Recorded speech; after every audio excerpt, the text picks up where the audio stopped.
vamos a empezar con esta primera charla que le pusimos un título un poco que da simpatía, va a hablar Martín González Cremonesi, instructor de yoga con más de 20 años de experiencia en la formación y el trabajo en áreas de educación y salud. Ya hemos compartido con él otras charlas y sabemos todo lo que nos puede brindar, con un largo camino en el acompañamiento espiritual a pacientes y sus familias en el proceso de la enfermedad y la muerte, que creo que eso es lo que nos enriquece a todos, y son temas muy difíciles de abordar y con el que estamos conviviendo. Justamente hace un rato hablábamos con la NERS de que estamos todos los días conviviendo con estos problemas en la unidad neonatal, y entonces te damos la bienvenida, Martín. Bueno, bien, muchas gracias. Y sí, sin duda que el título que le pusiste a la charla me pareció simpático, poco ortodoxo sin duda, pero también simpático, y me propuse ordenar esta presentación en función de ese título, ¿no? Cómo acompañar y no morir en el intento, ¿no? Entonces, vamos a ir intentando desarmar la frase y acercarnos desde una mirada espiritual a lo que la frase en sí nos plantea, ¿verdad? Partimos de la base de que al hablar de la salud y al hablar del personal de la salud, de las personas que trabajan en la salud, estamos hablando de personas que están en contacto directo con el sufrimiento, cuerpo a cuerpo, a diario, ¿verdad? Estamos hablando de personas que su trabajo y gran parte del día, todos los días, implica estar en contacto con el sufrimiento de las personas, con el sufrimiento humano. El personal de la salud, y tenemos que tener cuidado cuando decimos el personal de la salud de no despersonalizar. Cuando decimos personal de la salud estamos hablando de personas que son hijos, padres, madres, hermanos, ¿verdad? Vecinos, ciudadanos, personas concretas que están enfrentadas a diario a asumir, a tratar con el asumir la enfermedad, a tratar con el sufrimiento de asumir enfermedades de mal pronóstico o de pronóstico incierto, que parte del día están en contacto con el sufrimiento de personas que se enfrentan a un proceso largo de curación o de agonía o al duelo de la muerte, ¿verdad? Cuando hablamos de cómo acompañar, a mí me parece que estamos hablando de eso, ¿no? De que estamos hablando de personas que están en contacto directo con toda esa gama, con todos esos matices del sufrimiento humano, ¿sí? Y desde hace un tiempo a esta parte agregamos también que se integran a esa relación cada vez más la familia del paciente, del doliente, los amigos. Entonces, ese que decimos personal de salud está en contacto con el sufrimiento en todas esas circunstancias, con toda esa cantidad de personas cada día. Para ponernos más o menos de acuerdo, cuando yo leo en el título cómo acompañar, me imagino que se refiere a eso, que asumimos que las personas que trabajan en la salud están en contacto con el sufrimiento en todas esas dimensiones. Pero eso no es todo.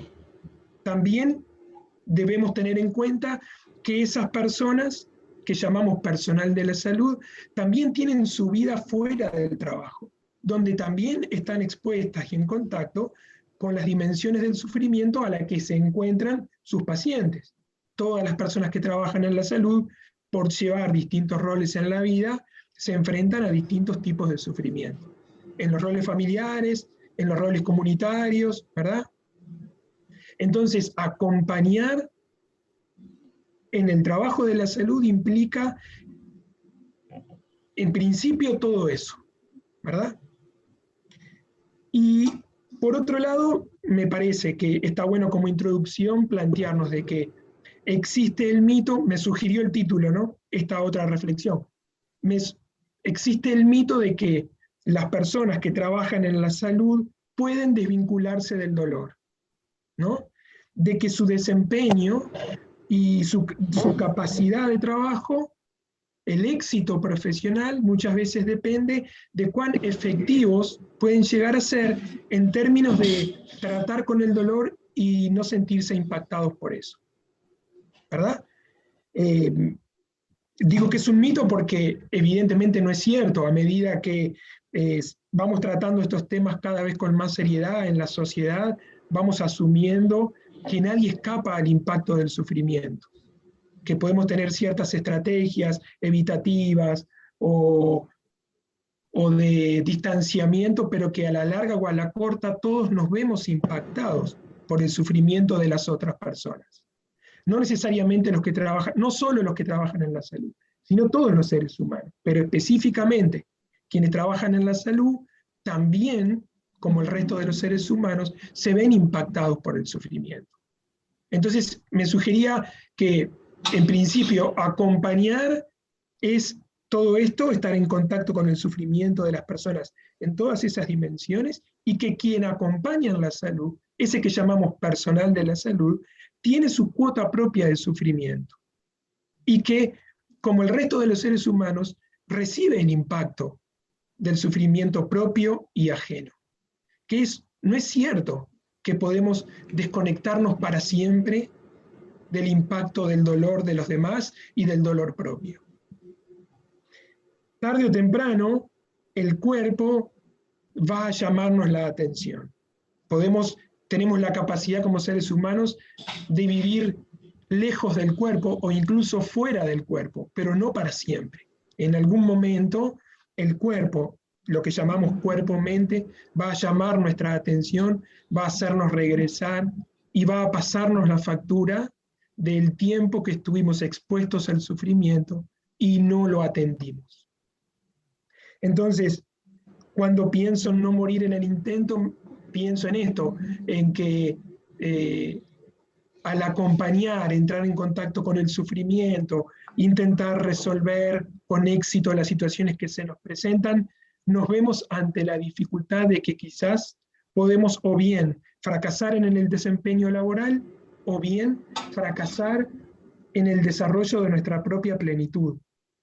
Entonces vamos a tratar de acercarnos apenas a esta temática desde el punto de vista espiritual, desde el punto de vista de la práctica espiritual. Yo para ir entrando en tema, voy a intentar hacerlo a través de una experiencia que hemos llevado adelante con un amigo que trabaja en la salud. Tenemos una relación de más de 20 años, hoy es un amigo, un hermano de la vida, y llegó a la práctica de yoga hace más de 20 años con algunas de estas dificultades. Trabaja en una emergencia médica, ha trabajado siempre en ambulancia, esa es su vocación, es un médico comprometido con su trabajo, pero hace un tiempo, hace más de 20 años, empezó a sentir que había algo en su cuerpo que le estaba llamando la atención. Dolores de espalda, alguna dificultad para descansar, a veces para conciliar el sueño profundo. Entonces empezó a encontrar signos de malestar, que no tenían que ver con el trabajo, tenían que ver con las horas que estaba fuera del trabajo. Entonces, bien, llegó a la práctica, empezamos a investigar, ¿verdad? Con ejercicios, con técnicas de relajación, con técnicas de respiración, hacer las prácticas básicas de yoga, conectar con el cuerpo, trabajar un poco la flexibilidad, la reflexión, la contemplación. Y no pasó mucho tiempo en que empezó a darse cuenta de que no iba a ser posible sustentar esa cuota de autoconocimiento que estaba completando, digamos, ese viaje interior que estaba iniciando con el trabajo que él realizaba, que necesitaba mucha asertividad, poco tiempo, reflejos rápidos, resolver en situaciones de emergencia, la primera duda fue esto de la frase que elegía Rita para la charla de hoy, ¿no? Morir en el intento. Su primera duda fue, entonces si sigo practicando y sigo conectando con mis emociones y cultivo el autoconocimiento, no voy a ser tan efectivo en la emergencia. O, dicho de otra manera, para ser efectivo en la emergencia, entonces debo seguir distanciado de mi universo interior, ¿verdad? Y esta es la primera duda, y esta es la primera dificultad con la que nos encontramos cuando llevamos la experiencia del autoconocimiento al área de la salud, ¿verdad? No encontramos muchas conexiones, muchos puentes entre el trabajo efectivo, el mundo del hacer, con el mundo interior, el mundo del ser. Y nos parece que son de por sí mundos paralelos que nunca se tocan. De ahí surge el temor a que si acompañamos, o bien fracasamos en el camino del autoconocimiento y de un estado de bienestar y de plenitud, o bien fracasamos en el trabajo que requiere reflejos, asertividad, poco tiempo para reflexionar y mucho rendimiento. Con el tiempo, la práctica fue mostrándole que había una relación entre un mundo y el otro, ¿verdad? Que no es un obstáculo habilitar los mecanismos de propiocepción, que no es un obstáculo para el trabajo empezar a estar atento a lo que está sucediendo en el universo de mis emociones, de mis pensamientos y de mis sensaciones corporales. Y no tardó mucho tiempo en darse cuenta que cuando un área mejoraba, mejoraba también la otra. Es decir, que había más conexión con sus pacientes, más conexión con sus compañeros de trabajo en la medida que lograba conectar más con sus propios mecanismos de autoconocimiento. Llamémosle saber reconocer las sensaciones corporales, las emociones y los pensamientos. Cuando decimos abordar esta temática desde el punto de vista espiritual, estamos hablando de esto, ¿no? De autoconocimiento, de propiocepción, de poder conectar con lo que mi mundo interior está recogiendo de la vida que estoy teniendo, de poder escuchar la voz del cuerpo. Entonces, ¿cómo acompañar y no morir en el intento? Lo que nos fuimos dando cuenta con este amigo, es que si de verdad acompañamos, si nuestra tarea de verdad consiste en acompañar, no es posible que fracasemos. El riesgo de fracasar no está en contactar con uno mismo, sino en no saber que la tarea se trata de una forma de acompañamiento. ¿Sí? Yo lo digo con todo respeto. Pienso que cada vez más la medicina se va dando cuenta y va asumiendo que lo esencial en la tarea de la medicina es la tarea de acompañar al otro en el proceso, o bien de la curación, o en el proceso de la muerte, o en el proceso de reconstrucción, ¿verdad? Que se trata de estar con el otro, cada uno con distintos saberes y desde distintos ángulos de la profesión. En la medida en que empezamos a descubrir que la tarea del personal de la salud es acompañar, no es posible fracasar. Fracasamos si perdemos de vista que se trata de acompañar. Si en lugar del acompañamiento lo ocupan ciertos ideales de exigencia, de rendimiento, que nos llevan a desconectar, a tomar distancia de nosotros mismos, a no saber qué está pasando en mi propio mundo cuando me enfrento al sufrimiento de otras personas.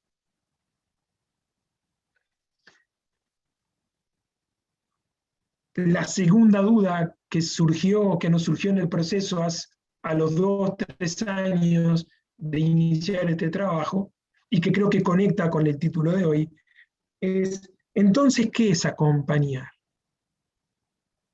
¿No? ¿Qué quiere decir acompañar? ¿Y qué quiere decir acompañar en el ámbito de la salud, específicamente?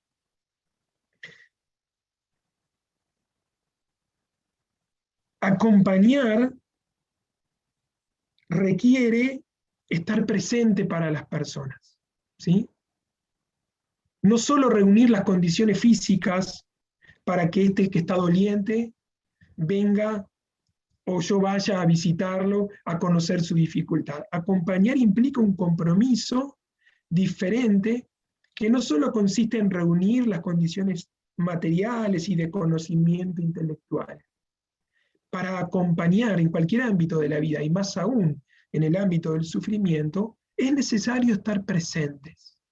Yo tengo que estar ahí, presente, para aquel que está sufriendo. Porque puedo estar y no estar presente.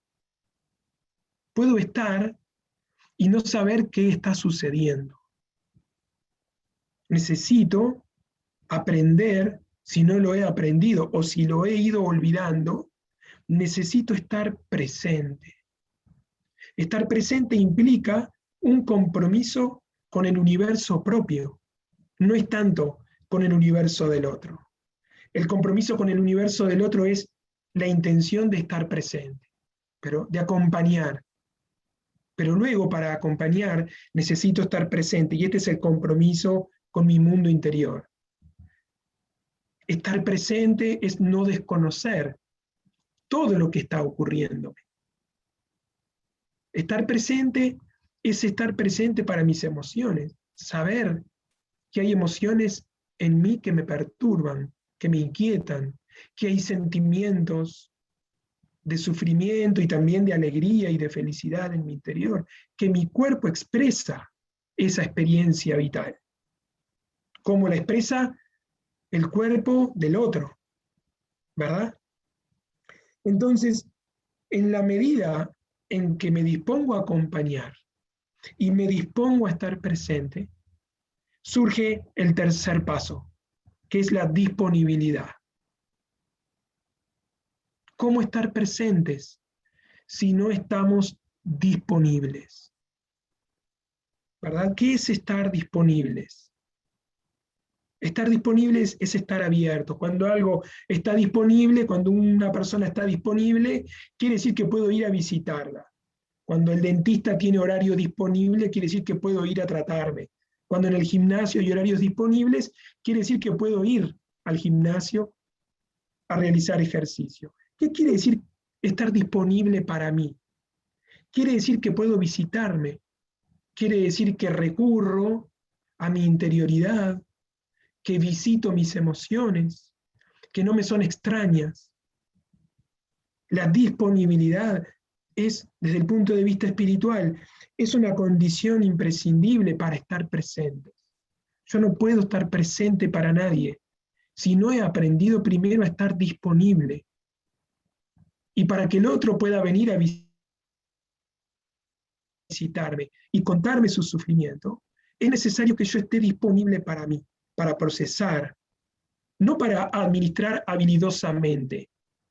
No se trata de habilidad, se trata de disponibilidad, apertura, disponibilidad para estar presentes, para poder acompañar al otro en el proceso que le toca vivir.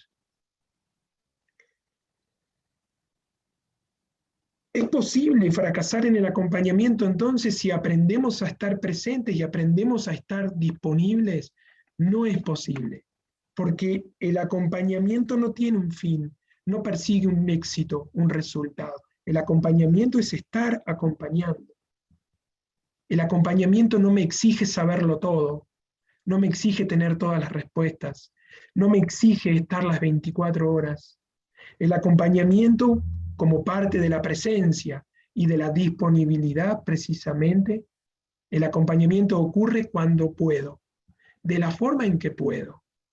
Y como voy aprendiendo a estar disponible, puedo saber cuándo puedo estar presente y cuándo no. Puedo saber cuándo puedo acompañar 100% y cuándo no. puedo comenzar a descubrir de qué manera el sufrimiento del otro impacta en mí. Y entonces, no administrarlo con habilidad, sino aprender a regularme.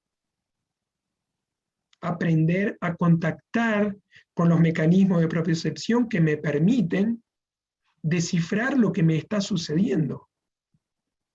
Porque en el acompañamiento, y más aún en el acompañamiento con el sufrimiento, vaya si se tratará de un ida y vuelta.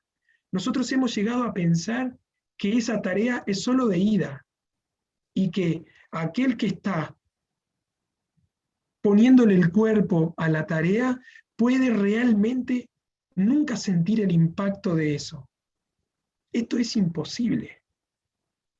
En la medida en que somos humanos, nacimos a la conmoción del otro, nacimos a dejarnos tocar y conmover por el sufrimiento del otro, porque de eso se trata la vida. Nuestra vida de relación no es más que eso. La relación de necesidades profundas y de cómo solicitamos esas necesidades, cómo expresamos la necesidad de satisfacer esa interioridad que en cada persona pulsa. Y eso está presente y está muy presente en el sufrimiento. Y cuanto más nos acercamos a los límites de la vida, eso está más presente todavía. Y la relación es cada vez más intrínseca, cada vez más de unidad.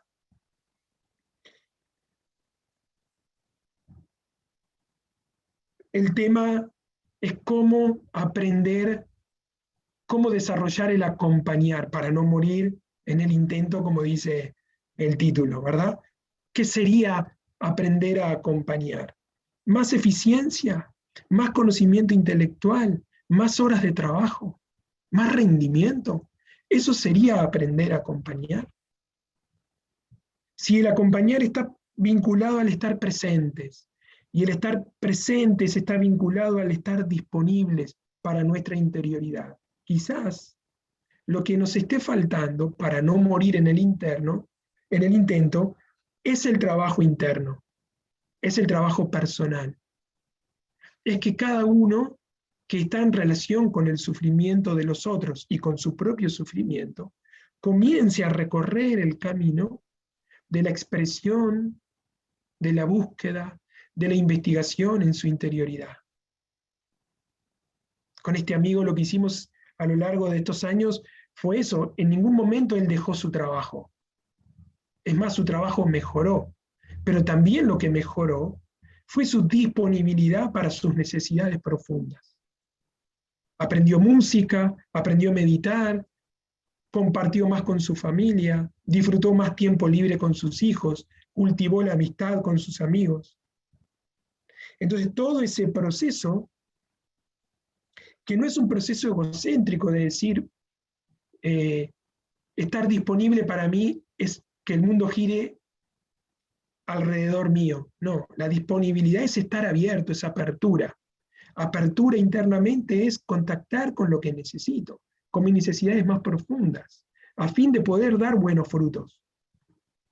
No fracaso en el intento de acompañar en la medida que ese acompañamiento también incluye aprender a estar disponible para mi mundo interior. Contactar cuáles son mis necesidades más profundas. ¿Qué emociones me visitan a diario? ¿Qué sensaciones corporales habitan en mi cuerpo? ¿Cuáles están vinculadas al bienestar y cuáles están vinculadas al malestar? Esto es disponibilidad. Estoy dispuesto, estoy abierto a entrar en contacto con eso. Esto me ayuda a acompañar el sufrimiento del otro. Por tanto, asegura que no voy a fracasar, porque estoy echando raíces, porque estoy contactando. El riesgo del fracaso es cuando vamos al sufrimiento sin raíces, sin presencia, sin disponibilidad. Podemos ser muy eficaces, pero podemos estar fracasando al mismo tiempo. ¿De qué se trata la mirada espiritual en el proceso de acompañar en el sufrimiento a los otros? Se trata de disponibilidad. se trata de estar abiertos. Pero ese estar abierto requiere ciertas, diríamos, condiciones, ¿verdad? Esa disponibilidad no se puede estar disponible de cualquier manera. Cuando un amigo viene a visitarme a casa, yo puedo decirle que estoy disponible e irme a la casa de otro amigo y cuando él venga no encontrarme. Para que yo esté disponible verdaderamente, tengo que permanecer en mi casa a la hora que acordamos, recibirlo de buena manera, entonces él puede entrar en casa y compartir. La disponibilidad que nos permite estar presentes en el acompañamiento también tiene ciertas condiciones cuando hablamos de nuestro mundo interior. Por eso existen las prácticas y los ejercicios espirituales, que siempre se vinculan únicamente al aspecto religioso, pero que van mucho más allá de eso, ¿verdad? La práctica espiritual es una forma de contactar, es la vía de contactar con nuestras necesidades profundas. ¿Qué necesito para ser feliz? Para estar cerca de la plenitud y expresarme con libertad. Estas son mis necesidades. ¿Qué necesito para escuchar profundamente y completamente al que sufre? Y entonces devolverle una respuesta que lo acompañe. Estas son las condiciones de la disponibilidad. Y la primera que me gustaría nombrar es aprender a escuchar el dolor físico, aprender a tratar con nuestro propio dolor físico. ¿Cómo voy a tratar con el dolor del otro? ¿Cómo voy a escuchar completamente el dolor del otro si yo no he aprendido a escuchar completamente mi propio dolor, si no he aprendido a dialogar con él? ¿Cuántos de nosotros tenemos una práctica, una costumbre, un hábito de prestar atención, de detenernos y prestar atención a nuestro malestar? ¿De qué manera nos relacionamos con el malestar? Y no estoy diciendo rendirle un culto y ponerlo en el altar al malestar. Lo que digo es que en la medida que dialogo con el malestar, empiezo a comprender que no todo es malestar, que en mi vida hay islas de dolor, pero también hay islas de bienestar. Entonces necesito aprender a tratar con el dolor para tratar con el dolor tal cual es y no sobredimensionarlo. Una de nuestras dificultades con el dolor y con el sufrimiento es que como no tratamos con él con disponibilidad interior, generalmente lo sobredimensionamos. Le damos más valor del que tiene o pensamos que ocupa más espacio del que verdaderamente ocupa. A medida que nosotros, y esto lo podemos confirmar con ejercicios muy simples, con pequeñas prácticas muy sencillas, en la medida en que aprendemos a reconocer y dialogar con el dolor propio, tenemos una disponibilidad mayor a comprender el dolor del otro. Ya no nos resulta tan ajeno el dolor, el sufrimiento del otro. Lo segundo es, una vez que aprendemos a tratar con nuestro propio dolor físico, aprender a tratar con las emociones que se asocian a ese dolor. Muchas veces nos cuesta acompañar en el dolor al otro porque no comprendemos las emociones que están asociadas con el dolor. ¿Por qué? Porque no hemos aprendido a desarrollar disponibilidad, comunicación con aquellas emociones que se asocian a nuestro propio dolor. Entonces es muy larga la distancia, es muy amplia la distancia que queda entre uno y el dolor del otro. En la medida que aprendo a tratar, a nombrar, a hacerles lugar y a dialogar con las emociones que asocio a mi propio dolor, esa distancia con el dolor ajeno empieza a acortarse.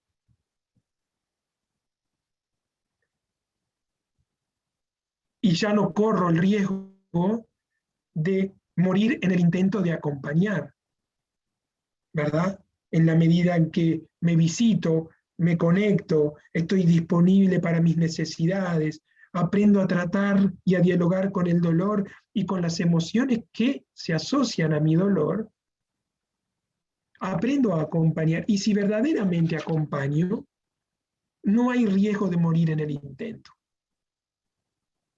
Lo tercero que me gustaría dejar como punto es aprender o animarnos a echar raíces en el presente, ¿verdad?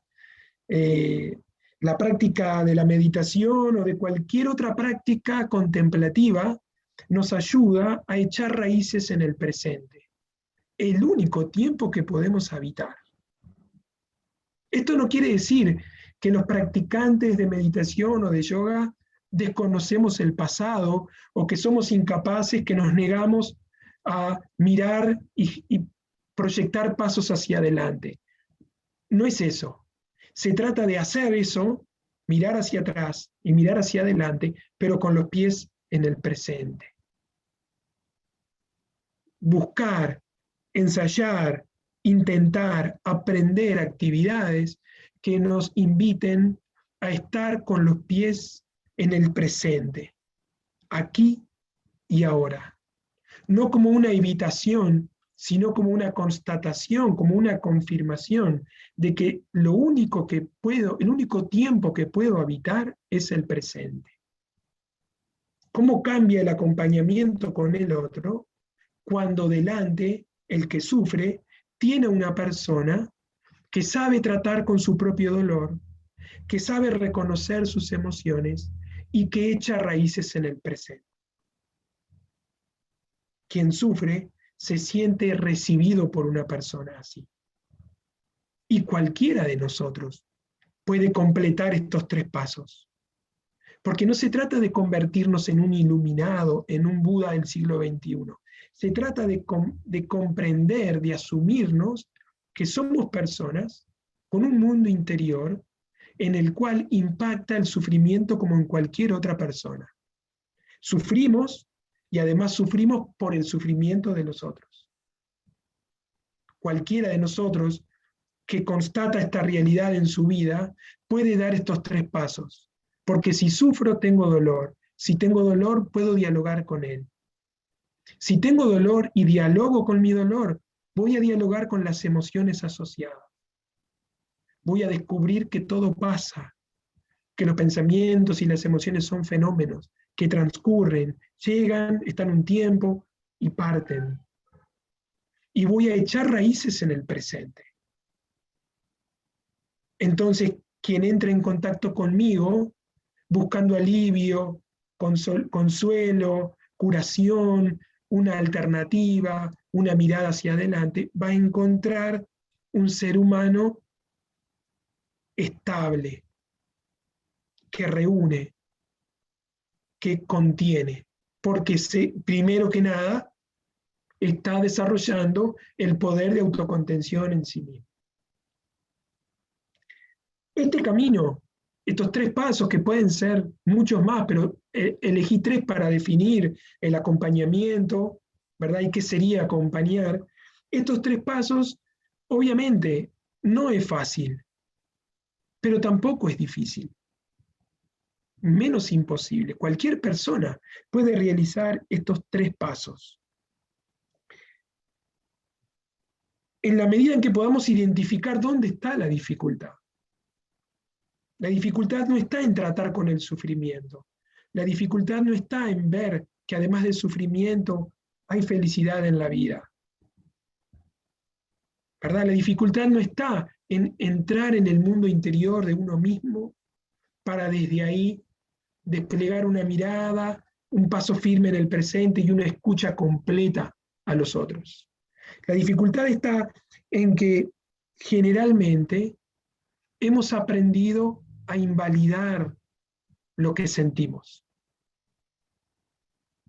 Es común que alguien, cuando va a contar su mundo interior, sus impresiones o sus emociones, diga: perdón, a mí me pasa tal cosa, o disculpa, pero a mí, ¿verdad?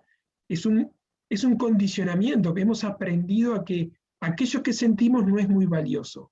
Es más valioso lo que pensamos, lo que hemos aprendido intelectualmente.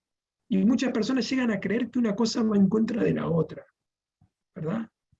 Como eso de que el corazón te hace hacer cosas locas, ¿verdad? Que nunca te llevan a buen puerto. Y no es así, ¿verdad? La conexión con nuestras emociones son el camino seguro para no morir en el intento.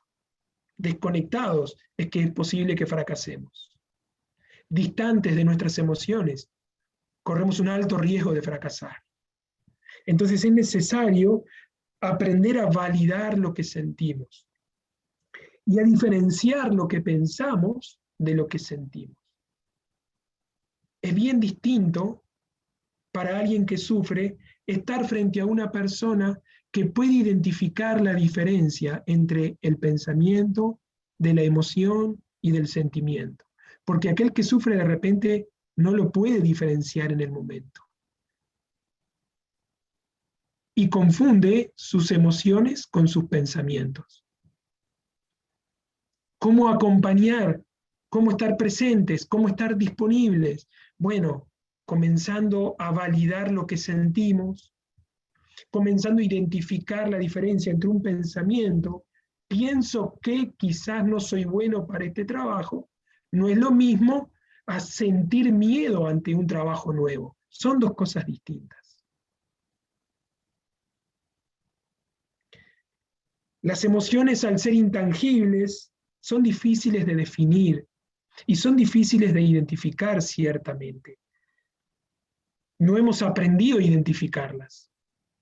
Nos cuesta identificar al miedo, a la ansiedad, a la angustia, a la tristeza, a la alegría. Las confundimos con formas de pensar, con sentimientos opuestos. Entonces es necesario investigar para producir un vocabulario que hable de nuestro mundo interior. Porque se trata de expresar lo de cada uno, de estar disponibles para lo de cada uno.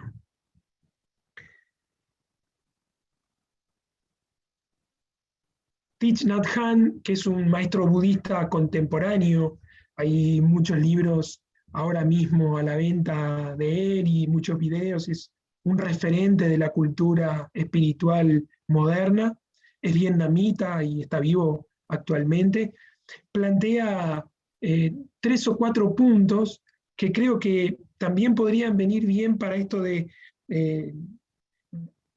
desenredar qué quiere decir en el ámbito de la salud acompañar, ¿verdad? Desde la tradición de la meditación, desde la tradición budista de la meditación, uno de los puntos es aprender a renunciar, practicar la renuncia. Entonces uno se pregunta, ¿qué quiere decir eso en mi vida? ¿Verdad?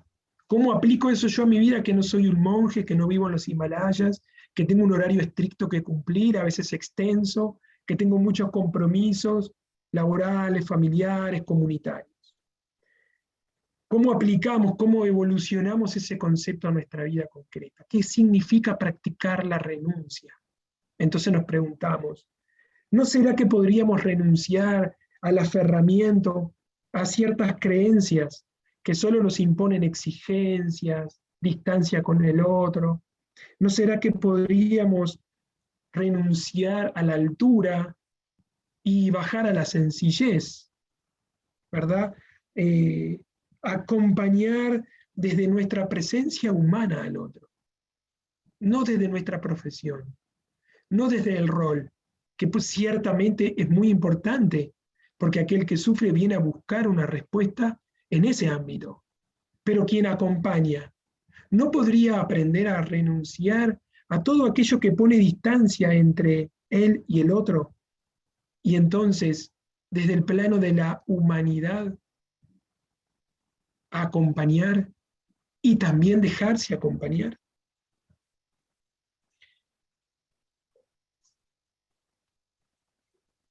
Promover semillas positivas, dice la tradición, ¿no? ¿Qué sería eso en nuestro rol? ¿Qué sería eso en nuestra vida concreta, verdad? Promover semillas positivas. Todo lo que yo siembro es lo que crece. Si yo quiero acompañar al otro y no morir en el intento, lo que tengo que hacer es sembrar en mi vida hábitos, costumbres, prácticas que sean semillas de eso que estoy buscando. Porque de la nada no va a surgir. Ciertamente requiere un esfuerzo. Necesitamos aprender a crear hábitos, prácticas, actividades que estén sembrando en nuestra vida aquello a lo que aspiramos. Sembrar, promover semillas positivas. Otro punto es la alegría basada en la atención, ¿verdad? Entiendo que cuando acompañamos en el sufrimiento, necesitamos invitar al otro a que descubra que también hay alegría en su vida. Para estar presentes y disponibles, necesitamos primero aprender nosotros en nuestra vida de que no todo es malestar, también hay bienestar. Necesitamos atender, mirar nuestra vida y descubrir que hay de una cosa y también de la otra.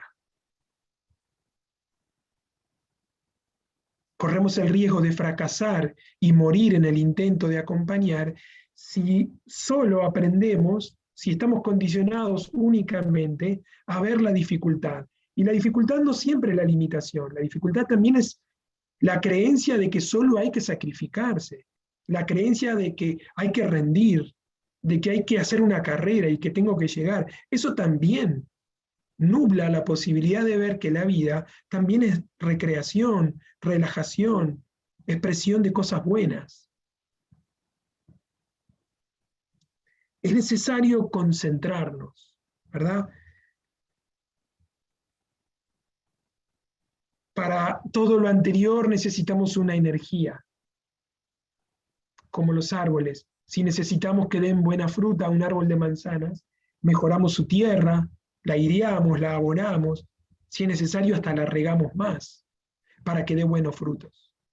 Si nosotros vamos a emprender la tarea de acompañar con plena conciencia, con disponibilidad y poniendo nuestra presencia, tenemos que saber que esto va a requerir de nosotros cierta cantidad de energía. Entonces, la concentración quiere decir aprender a reunir energía con actividades dentro y fuera del trabajo que nos permitan sobrellevar el esfuerzo de contactar, de estar presentes y de estar disponibles. Las actividades que generalmente no son del trabajo siempre son recreativas, siempre son de distensión.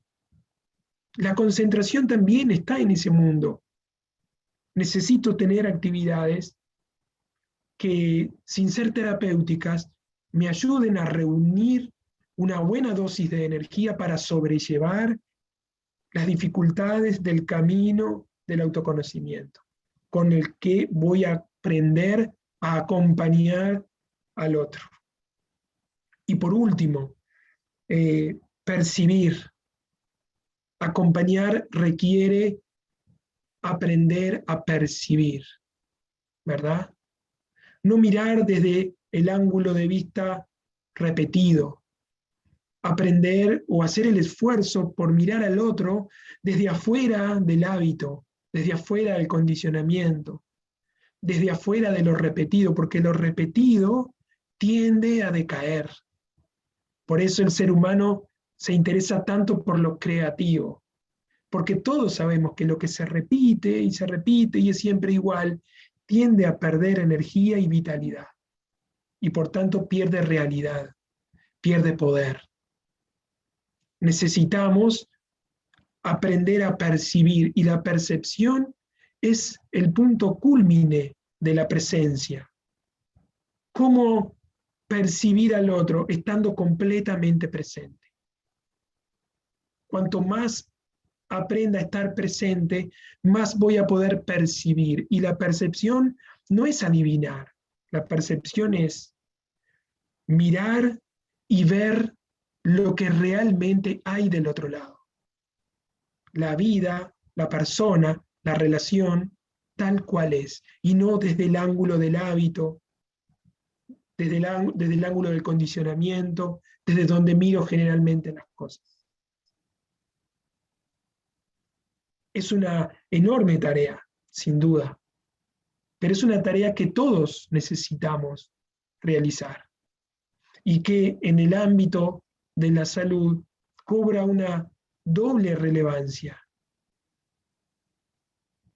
Porque a mí me parece, y más que con respeto lo digo con total amor hacia mis amigos que trabajan en la salud, vaya si será una tarea de acompañamiento, estar cerca del otro cuando sufre, estar ahí, con el cuerpo ahí. No es posible fracasar si estamos acompañando. El problema es que a veces no sabemos cómo hacerlo, cómo acompañar. A veces ni siquiera sabemos que estamos acompañando. Nos quedamos en que solo realizamos un trabajo, que es cierto, realizamos un trabajo, es una profesión que se basa en acompañar. Entonces, como siempre cuando termino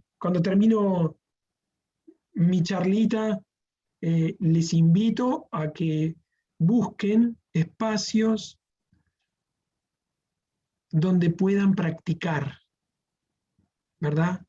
Donde puedan cultivar la expresión, donde puedan volver sobre sí mismos, actividades contemplativas que no estén realizadas por ningún objetivo en particular, ¿verdad? Que nos ayuden, que les ayude a recobrar conciencia de sí mismo. Eso es todo, la espiritualidad es eso. Poder contactar con mis necesidades profundas y aprender a expresarlas de manera asertiva. Dialogar con el mundo interno es eso. Ir más allá de lo que quiero, de lo que me gusta o no me gusta, para entrar en el mundo de lo que necesito. Ahí empieza la presencia. Ahí hay disponibilidad. No puede haber error. Ahí estamos asegurados que acompañamos y que lo haremos bien. Porque el otro que sufre, lo único que necesita tener enfrente es un ser humano completamente, en el rol que le toque. Pero lo primero y lo indispensable es que del otro lado haya un ser humano, completo, con errores y aciertos. Bien, por ahí me gustaría ir terminando. Y como síntesis eso, ¿no? Si acompañamos, no podemos fracasar. ¿Cómo acompañar sin morir en el intento? Acompañando. Es la manera de no fracasar, acompañando.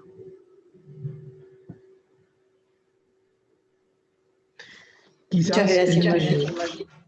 ¿Tengan alguna pregunta o alguna duda? Bueno, no sé si alguien de los presentes conectados tiene alguna pregunta. Yo quería hacer un comentario y es muy interesante toda tu charla, Martín, y ojalá yo aspiro a que cada vez estas charlas se sientan o se escuchen en el personal de la salud mucho antes de lo que uno tuvo que aprender en el camino por sí solo o empezar a escuchar después cuando hay una necesidad real. Yo voy a que es muy sentido en el ambiente del personal de la salud que a veces la persona se siente abrumada por la situación, siente que no, o se vinculó demasiado y por eso no puede, o no puede vincularse porque le afecta demasiado. Como yo siempre digo, esto no es algo que podamos hacer en el trabajo, y esto de no llevar al trabajo los problemas de casa o viceversa, no existe para mí. O sea, el ser humano es tal en todos lados, y muchas veces ese cruce que tú decís de encuentro de humano a humano, nos encontramos también con nuestro propio sufrimiento para acompañar al otro. Claro. Entonces creo que todo eso que tú decís de ejercitar nos permite gestionar nuestras emociones y estar presentes para el otro, ¿no? Entonces, como resumiendo un poco tu charla, me gustaría que me dijeras qué recomendarle a esa persona que siente que se involucró demasiado y que de golpe anda secando las lágrimas por ahí y dice, yo con este caso no puedo, no voy a seguir, o ¿cuál te parece a ti que sería la mejor forma de acercarse a esa persona para que sí pueda, porque de golpe es muy valiosa para el resto para ese contexto y esa necesidad del paciente y la familia? ¿Cómo te parece que uno pudiera acercarse o que resuelva realmente ese problema, porque de alguna manera los demás lo necesitan, ¿no? No sé si se entiende la pregunta. Sí, te entiendo. Es muy común que nos preguntemos esas cosas, ¿no? ¿Y qué sucede? Como vos decías recién, estas son cosas que las vamos aprendiendo sobre la marcha, ¿no? ¿Cuál sería la situación ideal? Que cuando alguien que trabaja en el ámbito de la salud, que está en contacto con el sufrimiento, se siente desbordado, tuviese en su lugar de trabajo un grupo o una persona o dos o tres referentes en la práctica consigo mismo. Este sería el ideal, que en todos los centros de salud, todas las personas que trabajan allí tengan a disponibilidad espacios de autoconocimiento, donde vamos ahí no a aprender más sobre la profesión, ni a hacer ningún posgrado, ni a resolver ninguna situación de nada, sino lugares con personas que vienen practicando, donde podemos ir y practicar ¿qué? Relajación, conciencia de respiración, habitar el cuerpo, confianza en sí mismo, compasión. Esto es lo ideal. ¿Qué nos sucede? Que cuando alguien que trabaja en este ámbito le pasa una cosa así, no tiene a nadie. Entonces, vamos como medio que corriendo de atrás. Yo tengo la esperanza de que en la medida en que esto siga rodando, esas personas que se ven desbordadas van a tener grupos y espacios de referencia. Mientras tanto, yo le digo siempre a todos mis amigos de la salud, busquen un lugar donde practicar, aunque no sean personas con personas del ámbito del que ustedes son. Busquen un lugar donde practicar. Pero el ideal sería tenerlo dentro del lugar de trabajo. Que existan con pequeñas comunidades, porque la comunidad es lo que nos fortalece. Yo puedo decir desde acá, ¿no? Nunca existe el sobre involucrarte con el dolor del otro. Lo que existe ahí es que en realidad el dolor del otro te está mostrando que hay mucha distancia en tu interior y que no te podés agarrar de tu estructura. Entonces sentís que te tambaleás. No es el dolor del otro lo que te está causando ese problema. Es que el dolor del otro te está mostrando que interiormente hay una enorme distancia. Como yo decía recién, necesito reunir energía para sobrellevarlo. ¿Y dónde se reúne la energía? No es algo mágico. No es que alguien va a venir a tocarme con una varita y yo voy a contar con la energía suficiente. Necesito practicar. ¿Y dónde practico? ¿Dónde me fortalezco? Con otros como yo, con otras personas como yo. Y no estoy hablando de seres iluminados ni de ir a buscar grandes gurúes. Digo, si tenemos un grupo, un espacio físico donde 5 o 6 personas puedan juntarse una vez por semana a compartir el silencio, eso es suficiente. Luego la energía, la compasión, la presencia nos va guiando y vamos a ir sabiendo qué decir, de qué manera y en qué momento. Lo que tenemos que construir son espacios de práctica. donde podamos decir, a donde podamos ir no a aprender más, sino a expresar, no a seguir aprendiendo e incorporando conocimiento, sino a experimentar cómo está impactando el mundo del conocimiento, del sufrimiento, de la profesión, en mi vida en particular. ¿Sí? A veces digo, ¿por qué llenamos los espacios de silencio con palabras? ¿Por qué aconsejamos? ¿Por qué le tratamos de resolver la vida al otro? ¿Por qué buscamos siempre tener respuestas a todo? Porque está develándonos ese silencio que internamente hay una enorme distancia entre yo y yo mismo. En la medida en que yo achico esa distancia, estoy disponible para mis necesidades y estoy presente para mí mismo, el silencio con el otro no me incomoda. No necesito darle ninguna respuesta efectiva ahora en este preciso instante a la otra persona. Puedo esperar, puedo cultivar la compañía, puedo escuchar cómo es su dolor y puedo escuchar completamente, porque estoy disponible. Pero esto requiere energía y la energía mágicamente hay que cultivarla. Si yo tengo un árbol de manzanas que me da 3, 4 kilos de manzana por temporada y quiero que me dé más, lo que tengo que hacer es cultivarlo. Esto es igual, si yo estoy enfrentado a una situación y la energía que tengo, con la que cuento, no me resulta suficiente, lo que tengo que hacer es cultivar más energía. Y esto no es intelectualidad, esto no es conocimiento, esto es saber vivir, juntarme con otros a practicar la presencia, visitar la práctica, estar en silencio, aprender a respirar. Ahí está la parte sencilla de todo esto. Lo difícil creo que es encontrar el espacio y dar el paso de que esto ocupe un lugar en nuestra vida, ¿verdad? Es decir, voy a dedicarle 1 hora por semana a esto. Ahí está la verdadera dificultad.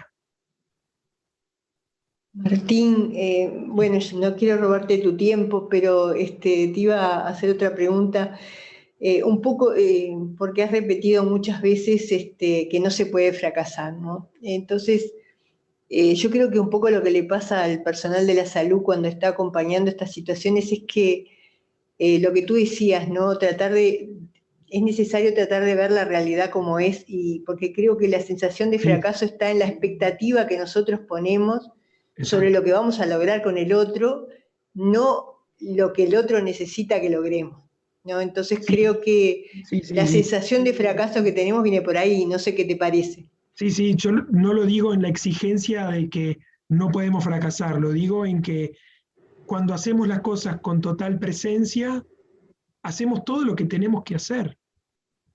Y es lo suficiente, porque es todo lo que puedo hacer. Es realista. Por eso digo la percepción. Si yo no aprendo a cultivar la percepción, puede que caiga en ideales de exigencia. Tengo que tener respuesta a todo, esto no me podría pasar, a esta altura de mi vida, ¿cómo no resuelvo esto?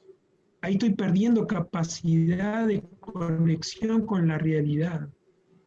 Nadie sabe tanto como para saberlo todo. Nadie tiene tanta experiencia como para no equivocarse nunca. Eso es realismo. Por eso yo digo no puedo fracasar, porque mis expectativas son, en lo personal, quiero estar disponible para las personas que viven conmigo, con las que me encuentro en la vida. Eso es todo. Y estar disponible para el otro implica estar disponible con todo lo que sé y con lo que no sé, con todo lo que hago bien y con todo lo que hago mal, con todos mis aciertos y con todos mis errores. Si solo quiero estar disponible con mis aciertos, es que no estoy disponible. Estoy corriendo detrás de ideales que tanto daño nos hacen, ¿no? En realidad, es muy difícil lastimarse y lastimar al otro si cultivamos la completa disponibilidad, con errores y aciertos, con saber y no saber, ¿verdad? Por eso yo digo, ahí no puedo fracasar, porque no estoy persiguiendo el éxito, por eso no puedo fracasar.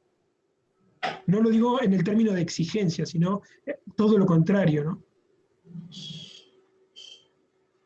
Bueno, muchas gracias, Martín. La verdad que ha sido ya te vamos a poner otro interesante para la próxima. La verdad Estuvo que bueno. muchísimas gracias. Me hizo pensar el título, estuvo bueno.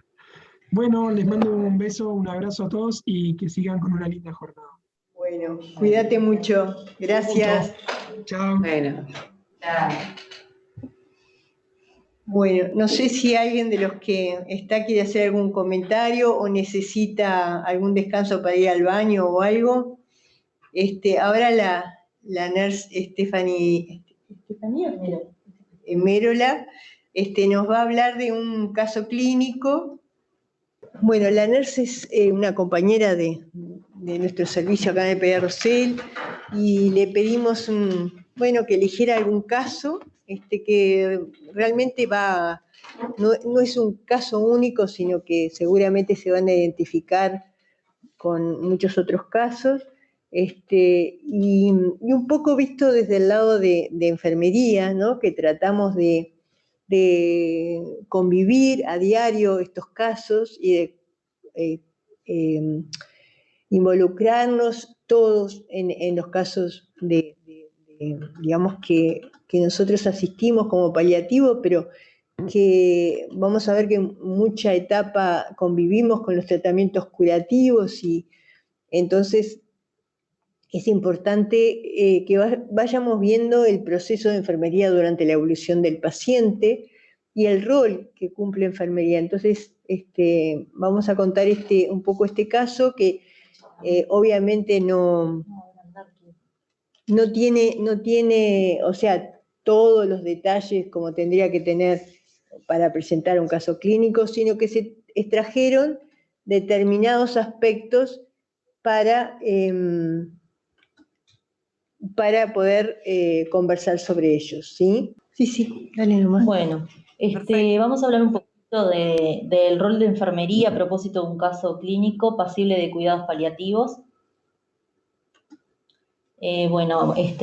Nuestro pacientito es un recién nacido con edad gestacional de 25 semanas, un peso al nacer de 775 gramos. En cuanto a la mamá, 20 años de edad, sana, primer embarazo, captación precoz, bien controlado, con las rutinas normales. Recibió una dosis de corticoides antenatal. Su pareja, 22 años, también sano y una unión estable. Ingresa a nuestro servicio con una amenaza de parto prematuro que progresa y se decide una cesárea por presentación podálica. Rotura de membrana intracesárea, líquido amniótico claro, se logra hacer un clapeo oportuno de cordón, se realiza una recepción según el protocolo y es trasladado e ingresado al CTI neonatal. Voy a hablar en este caso de 3 situaciones por las que cursó este paciente. La primera, el nacimiento y el ingreso de este recién nacido. Aquí podemos ver, unos padres muy ansiosos por la incertidumbre de lo que puede suceder. No es lo que deseaban ni esperaban, ¿verdad? Para la llegada de su primer hijo. Pudimos ver que tuvieron poco tiempo con el recién nacido, dado que tuvo que ingresar al cuidado intensivo. Tuvieron que presenciar intervenciones invasivas desde el nacimiento, desde que ingresó al CTI, donde el padre queda como observador, más que nada en el nacimiento, y en ocasiones con información poco clara por el momento lo que iba sucediendo, ¿verdad? En cuanto a las intervenciones, se alentó a que el padre acompañara a su recién nacido, tanto desde el nacimiento, la recepción, como el traslado al sector de internación, donde ahí, al llegar, es orientado por la licenciada de enfermería, que explica que los médicos van a realizar las intervenciones pertinentes al ingreso del paciente y que después le van a dar informar sobre el estado actual de su bebé. Mientras tanto, enfermería va informando a la familia de cómo es el ingreso al sector, cuándo pueden tener su primer contacto dentro de la unidad y asesorándolo de lo que son de forma progresiva los padres acerca de lo que va a suceder con su recién nacido. Como segunda situación, dentro de lo que cursó este recién nacido, vemos que tuvo una intervención quirúrgica a los 9 días de vida, se le realiza un ecocardiograma donde se informa un ductus amplio con repercusión hemodinámica. Aquí, ¿qué es lo que notamos? Bueno, que cursa su segundo día de la tercera serie de tratamiento con paracetamol, viendo que no se obtuvieron los resultados esperados. Se le realiza una entrevista a los padres donde se plantea las alternativas terapéuticas a seguir para el cierre de ductus y las posibles complicaciones, donde los padres deciden optar por el tratamiento farmacológico. Posteriormente a este tratamiento vemos que no se obtuvo el resultado esperado y hay una falla del mismo, por lo que se plantea el tratamiento quirúrgico de cierre de ductus, lo que los padres consienten. Vemos en el correr de estos días una madre muy participativa, que está de forma permanente a los controles de su recién nacido en la unidad, asiste sola en muchas oportunidades, se comunica de forma muy amable con el equipo de salud, realiza consultas, habla de cómo ve a su recién nacido y de que pudo bautizarlo dentro del sector y de cómo se sentía respecto a eso y a la posibilidad que se había dado. También la vemos algo preocupada por el estado de su bebé, donde consulta al equipo de enfermería de cómo está su hija. El padre ante la cirugía lo vemos algo tenso y en oportunidades se dirige de forma inadecuada y enojado con el equipo de salud. Por una parte, vemos que se intentan vincular con su hijo, o sea, con el recién nacido, y por otras tienen que tomar decisiones difíciles que les llenan de incertidumbres y angustia. Generan mayor empatía con la enfermería, ya que somos los que estamos casi las 24 horas del día en contacto con ellos, de que nos ven casi todos los días a los mismos. Después vimos que posterior a la intervención se fueron dando algunos cambios en ellos, ante su forma de hablar y gesticular con el equipo, se los veía más enfadados, tal vez algo desilusionados, y ante la expectativa previa a este tratamiento, ¿verdad? Bájalo. Ahí va. En cuanto a lo que respecta al cuidado a enfermería, bueno, nosotros diariamente nos vamos planificando los cuidados para cada paciente, teniendo en cuenta la participación de su familia. Se intenta mitigar la inadecuada infraestructura que nos ayuda a apoyar a la familia. En esta oportunidad la madre interactúa frecuentemente con el equipo de enfermería, se le incorporan los cuidados de higiene, confort de su bebé, haciendo que participe la mayor parte posible. Es importante también detectar que enfermería, al estar mayor tiempo, es quien ve las necesidades de esa familia y solicita el uso o aumento. En estos casos, con estos pacientes, somos quienes solicitamos mayormente el uso o el aumento de la analgesia, la realización de medidas no farmacológicas frente a la detección de dolores. En muchas ocasiones nos resulta muy difícil a nosotros como equipo, más que nada, bueno, en este caso hablando de lo que es el rol de la enfermera, una comunicación adecuada cuando se nos presentan estas oportunidades, como por ejemplo, muchas veces nos pasa que viene la mamá y nos pregunta cómo está su bebé. En otras oportunidades se da que nos preguntamos de cómo se siente esa mamá, o qué siente. Entonces muchas veces, como no queremos escuchar la respuesta, que en realidad va muy de la mano a que estamos evitando saber qué siente o qué no siente, porque no sabemos qué hacer o qué responder. Aquí es donde creemos que nos falta algo de conocimiento de lo que es el acompañamiento de los padres, qué contestar, qué no contestar, la mayor participación, donde la mayoría de las veces optamos por dos opciones ante esa pregunta, ¿verdad? Decir, bueno, ¿y cómo lo ves tú? ¿Qué te dijo el médico? Es como una forma que tenemos de salir de la pregunta cuando nos dicen, ¿cómo está mi bebé? Así que esa gran pregunta, ¿cómo está mi bebé? ¿Qué respuestas nos darían ustedes o qué respuesta le darían ustedes a esos padres cuando nos dicen, ¿cómo está mi bebé? A ver, ¿alguien que se anime? A ver, alguien que esté conectado y se anime a comentar algo. Sabemos que están conectados, que están ahí. Es una pregunta de todos los días, ¿no? Y yo creo que por cada bebé que está internado pasa muy, muy seguido que la mamá a veces no vio al médico, la enfermería es la primera barrera que está ahí,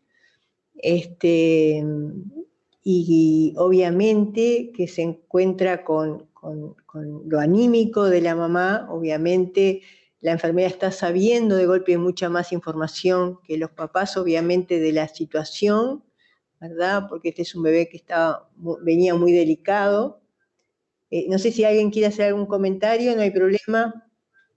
Es muy difícil contestar a esa pregunta porque el uno ser madre implica que sabes lo que la otra persona siente. Entonces, va mucho de la mano con lo que decía Martín hoy. ¿Cómo estamos nosotros como ser personas, como ser madre, como ser enfermera? Y cómo estamos con nuestro yo, con nuestro interior, y cómo afrontamos ese dolor, ¿no? Entonces, decirle la verdad a esa persona, ese paciente, ese pacientito está grave, que no está bien, es muy complicado porque no sabría yo con qué palabras decírselo, no sabría. ¿Alguien más quiere hacer algún comentario? Yo quiero decir algo. Sí, Zuli. Sí, te escuchamos. Quería decir- Bien, voy en el ómnibus, por eso el ruido. Yo quería preguntar a su vez si a veces realmente sabemos cómo está este bebé, porque nosotros sabemos todos los valores de la sangre, sabemos lo que dicen los médicos, sabemos lo que tenemos como experiencia, pero muchas veces ni nosotros queremos saber cómo está ese bebé, y mucho menos tener nosotros que decírselos a los padres. Mucho más allá del tema legal que puede involucrarnos en algo, en decir ciertas cosas, está el hecho que no sabemos cómo expresarnos. Un poco lo que decía Giovanna, no queremos ser quienes recibamos malas noticias, por lo cual tampoco sabemos cómo enfrentar esa situación. Y si no, fíjense cuando uno tiene que mirar a los ojos a los papás de ese niño que está mal, más bien los miramos de lejos, pero de cerca somos pocos los que podemos animarnos. Y un poco lo que decía Martín, tenemos que darnos espacio a nosotros mismos a enfrentar nuestras interrogantes, nuestra postura ante la vida, nuestro sufrimiento, y de acuerdo a eso podemos estar en capacidad de tener un tiempo efectivo, una escucha efectiva y un tiempo para prestar a nosotros. Bien. Bueno, iba a hacer un comentario.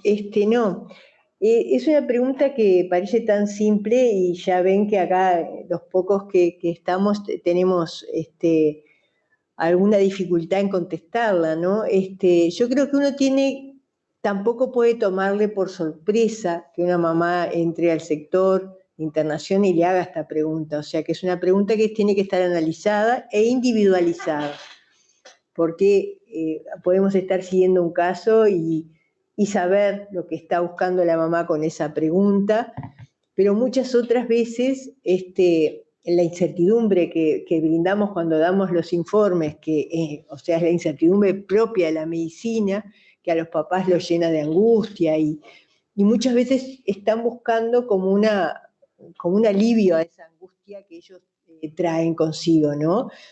Pero obviamente que nuestra responsabilidad es muy importante porque no podemos dar una información que no sea la correcta. No está muchas veces la persona, aunque está preguntando eso, no está con la disponibilidad para escuchar lo que puede venir atrás. Entonces, acá hay que ser prudentes y ver qué es lo que está buscando la mamá con esa pregunta primero que nada, tomarse tiempo, no contestar lo primero que nos viene a la cabeza, invitarlas a sentarse, si puede estar con el bebé en brazo, mejor, buscar conectarla con su bebé antes de dar una respuesta a cómo está su bebé y mucho menos no transformar eso en un informe médico, en un informe que no es la mamá lo que está buscando eso, ¿sí? A veces la respuesta puede estar en en los cuidados que le están dando, bueno, recién comió, o le dimos el alimento, y empezar la conversación buscando más datos de qué es lo que quiere la mamá. Si finalmente lo que quiere es un informe médico, hay que ir a buscar a un médico para que se lo dé a la hora que sea. Eso es importante. El hecho de decir no al médico no está acá, pero siempre hay un médico a las 24 horas de guardia disponible para hablar con una mamá, porque muchas veces o entendieron mal, o algo de lo que se le dijo tiene mucha angustia. Y es muy importante no responder con lo que uno tiene en la cabeza del bebé, sino ponerse del otro lado qué es lo que busca la mamá, ¿sí? Y el rol de enfermería, que a mí me parece muy importante, por eso mismo de que están todo el tiempo al lado del bebé, en lograr ese vínculo con el bebé. No perdamos ese objetivo de arrimar a esa mamá, ese bebé, capaz que no es este caso, pero capaz que es la primera vez que viene a ver a su bebé, o capaz que es la segunda vez que se puede acercar al bebé porque hubo mucho trabajo cuando ingresó. Entonces, no tomemos esta pregunta como muy simple, pensémosla en cada caso. Por ejemplo, si esta mamá viniera y me preguntara cómo está mi bebé, ¿qué le diría yo? Yo sé que es un ejercicio, pero si yo tengo un niño internado, me puedo hacer esa pregunta. ¿Qué le contestaría yo a esta mamá si viene a preguntarme esto, ¿no? Y para que no nos tome por sorpresa, ¿no? Bueno, y la tercera situación, este chiquito, al mes de vida, tuvo que pasar por una intervención quirúrgica en la cual, bueno, desencadenan en el fallecimiento, ¿verdad? Es por postoperatorio de enterocolitis necrotizante, perforada, evolucionada con un plastrón intestinal, un shock séptico intraoperatorio y posterior a la cirugía. Ante el fallecimiento, bueno, notamos tristeza, llanto, el padre agresivo, pero no ante el equipo, sino parte por el proceso que está cursando. Padres que no afrontan el hecho de que el recién nacido va a fallecer, el padre angustiado, y se lo nota algo alejado de su pareja.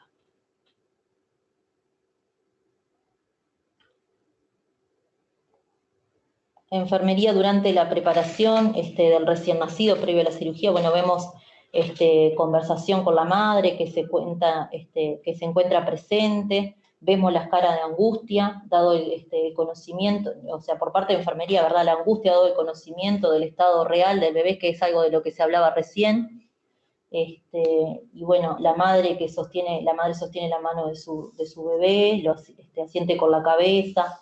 Vemos conversaciones con la madre dando aliento, en donde en esa conversación escuchamos que la madre, al estar angustiada, enfermería, como forma de consuelo o de decir algo, le dice, bueno, mamá, tu bebé es fuerte, ya ha pasado por otras cosas, y sigue luchando. ¿Han escuchado decir esto? ¿Qué respuesta darían con esto? O sea, la pregunta va dirigida a que si uno escucha esto, lo deja pasar o hace alguna intervención. ¿Ustedes qué propondrían en una situación de esta?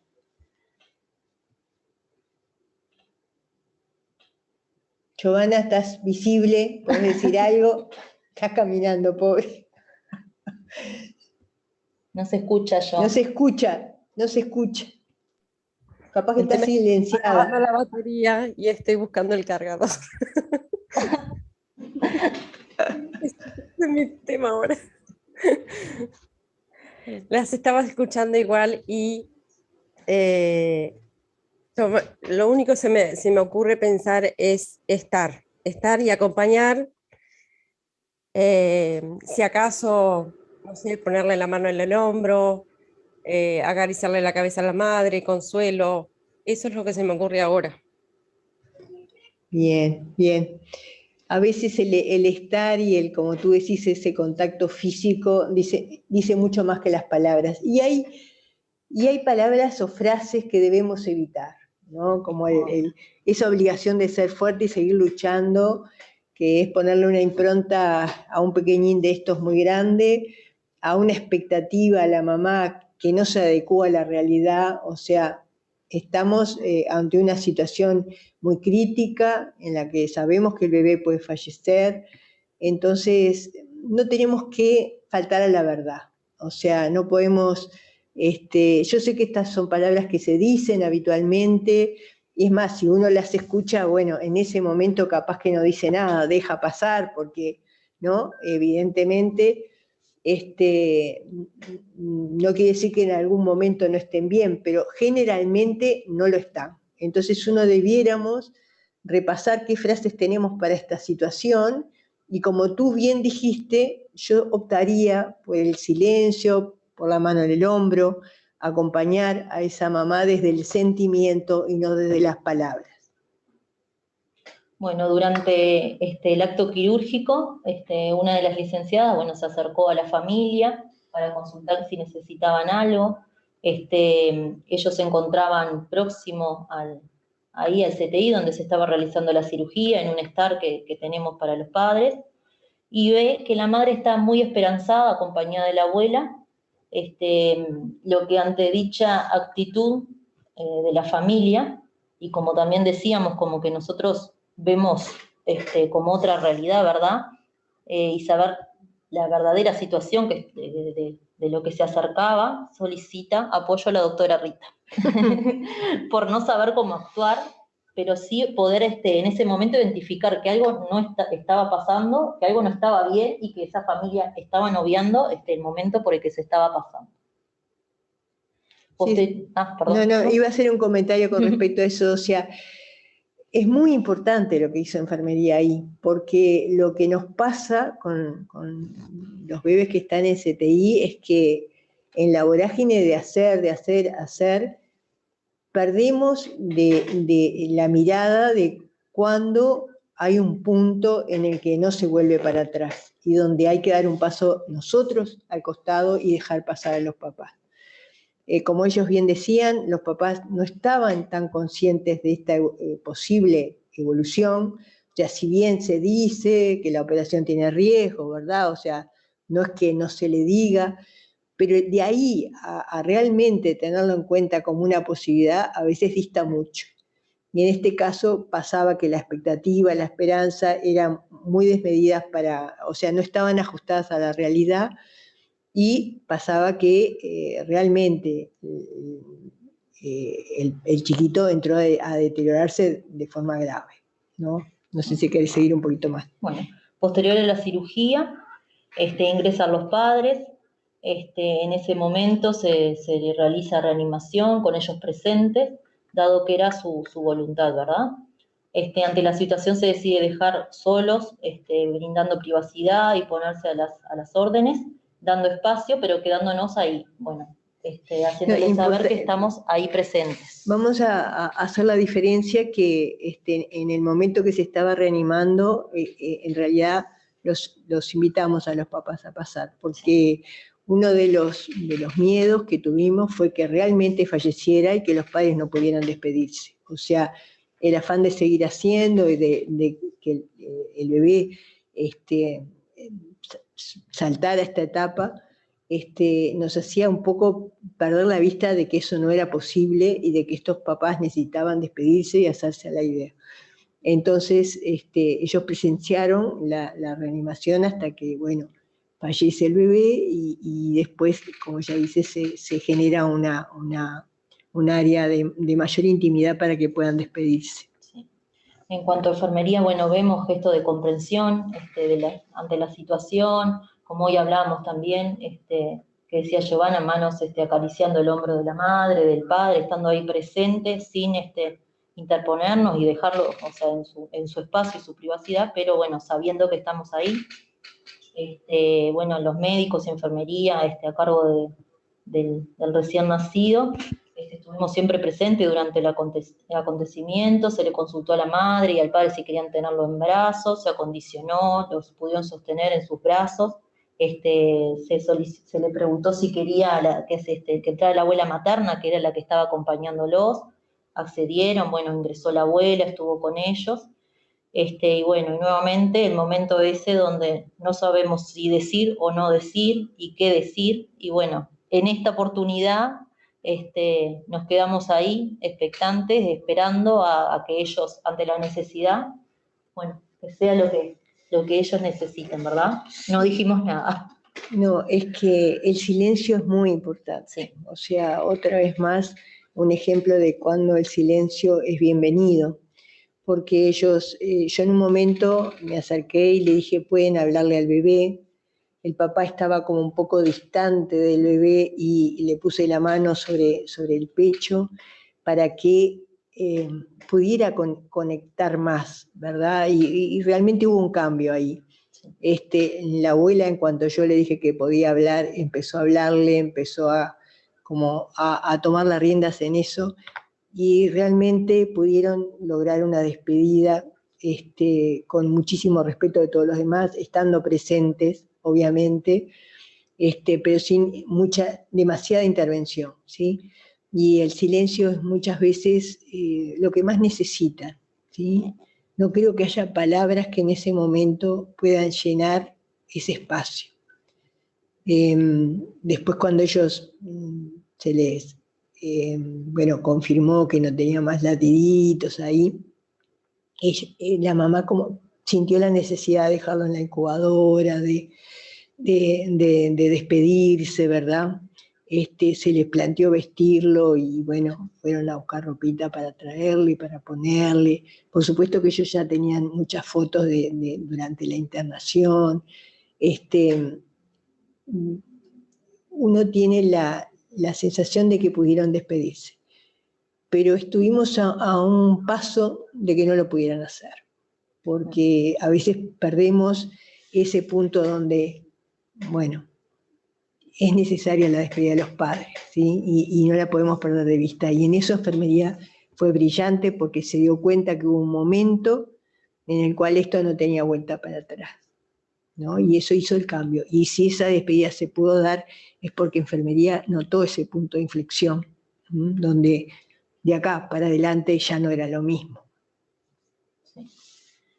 Bueno, como decía desde un principio, ¿verdad? La presencia del equipo de enfermería es de forma continua en la unidad, y esto nos posiciona como buenos privilegiados, ¿verdad? Para realizar una valoración del estado de toda la familia, donde nosotros podemos identificar y abordar las percepciones que tienen los padres del estado de su bebé, valorar el comportamiento que ellos están teniendo hacia su recién nacido, identificar las redes de apoyo, que en este caso vieron que teníamos a la abuela y que fue de muy gran apoyo, identificar las fortalezas internas y espirituales, que también las vimos acá, como lo del bautismo, ¿verdad? Que la madre nos contaba, estuvo como 3-4 días contándonos del bautismo, y claro, para ellos a veces nos conocen muy bien, o bueno, somos todos iguales, pero somos todos enfermeros, entonces nos vuelven a contar la historia, y bueno, y seguimos participando de sus cuentos y de lo contento que les ponen esas cosas, ¿verdad? Por esto también es y el que cura creemos, llamaba todos los días para sí, saber de por esto la necesidad de crear instancias, creemos, ¿no? En nuestro servicio, de crear instancias educativas, apoyo al cuidador, y también es importante para enfermería participar en la toma de decisiones con el equipo médico, más cuando son estos pacientes que, bueno, que se está trabajando con el equipo tanto de cuidado paliativo, bueno, el equipo médico, poder estar presentes, disponer de la información completa, ¿verdad? Y de forma continua para poder comprender el proceso y reafirmar su rol de colaboración en el equipo, contribuyendo a dar una información uniforme en la línea del equipo asistencial. ¿Sienten que su equipo está preparado para afrontar estas situaciones? ¿Hay alguien que nos quiera contestar? No sé si escuchan, si pueden, capaz que por la hora no pueden estar. Yo creo que de golpe no todos los equipos pueden tener, como decía Martín, los recursos necesarios, ¿no? Pero sí tenemos que, en una unidad neonatal donde estas situaciones, por una causa o por otra, se dan, o sea, y más digamos, hay maternidades que trabajan con más alto riesgo que otras, ¿verdad? y que acá es una situación con la que convivimos, tenemos un compromiso mayor de estar preparados, de que no nos puede tomar, si bien el caso en sí nos pueda involucrar de diferente manera en cada situación, creo que no podemos omitir estar preparados para esta situación, ¿tá? Y si bien es un tema que se conversa, se hacen guías o protocolos, porque en el servicio los hay, se falla a veces en lograr la comunicación y que todos estén con los mismos conocimientos, ¿no? Entonces es importante cuando fallece un bebé, reunirse, ¿no? Hacer un análisis de qué nos pasó a nosotros como personas en esa situación, porque el fallecimiento de un bebé remueve muchísimas cosas en la persona. Nosotros todos venimos con grandes pérdidas o menores pérdidas, pero todos hemos tenido algún compromiso de ese tipo, y seguramente en esta situación, aunque no seamos conscientes, nos llevan a actuar de una manera o de otra, ¿no? Entonces, está bueno, porque las emociones en el momento vienen de forma instintiva, uno no puede elegir las emociones que te vienen en el momento, pero si uno piensa en ellas, después puede gestionarlas de otra manera, ¿no? Y la otra pregunta es más o menos, ya la contestaste, Rita, es, bueno, si hay equipos de apoyo para el personal en su institución, y si después de que pasan estas cosas, lo hablan con el equipo. Exacto, y está bueno que cada equipo, dentro de lo posible, busque los medios para apoyarse, ¿no? Y bueno, como para finalizar, como parte del equipo de enfermería, ¿verdad? Mencionarles que a todo el equipo de enfermería nos cuesta mucho estas situaciones, donde debemos manejar nuestras emociones, ponernos en el lugar del otro, y que nuestro objetivo primario es cuidar. También es importante considerar que tenemos nuestros problemas, que a veces no es fácil entender el sentimiento del otro o cómo reaccionar frente a las personas y a diferentes situaciones, ¿verdad? Para el cuidado de estos pacientes es recomendable y oportuno elegir a un cuidador, que a veces la familia tiene mayor afinidad, más en estos momentos, y es importante tener en cuenta esto, ¿verdad? No tenemos formación en cuidados paliativos, la mayoría, estamos en proceso y los auxiliares de enfermería también es importante recordar que la mayoría no tiene tampoco formación en lo que es la ética. En ética ¿cómo decirlo? Sí. Académicamente, ¿verdad? Claro. Por lo que nos resulta difícil el abordaje de estos momentos. Es de suma importancia que el equipo de enfermería nos preparemos en saber qué decir y qué no decir, qué hacer y qué no hacer, y en saber escuchar, ¿verdad? Nuestro impacto puede ser muy favorable y facilitador, o por el contrario, muy negativo y dificultar esta fase de duelo que tendría que ser normal, ¿verdad? Sí, lo que pasa es que uno debe aprender en toda instancia, no pensar que solo tiene que haber una instancia de aprendizaje didáctico y todo lo más, sino que estas experiencias son de gran aprendizaje y las familias enseñan muchísimo.